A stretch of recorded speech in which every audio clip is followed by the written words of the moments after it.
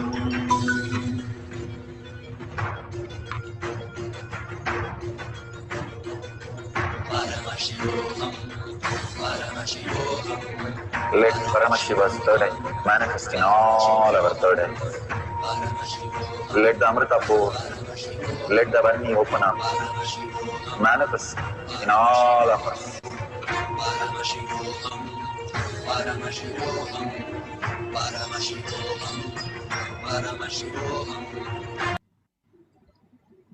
So beautiful. Whatever Paramashiva has shown as prasada, please verify that and make sure authentically you verify all the details.